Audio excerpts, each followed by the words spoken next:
جن لوگوں نے یہ بہتان باندھا ہے وہ تمہیں میں سے ایک جماعت ہے، اس کو اپنے حق میں برا نہ سمجھنا، بلکہ وہ تمہارے لیے اچھا ہے۔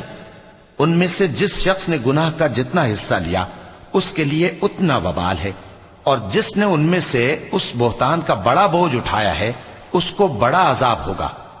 جب تم نے وہ بات سنی تھی تو مومن مردوں اور عورتوں نے کیوں اپنے دلوں میں نیک گمان نہ کیا، اور کیوں نہ کہہ دیا کہ یہ کھلم کھلا بہتان ہے؟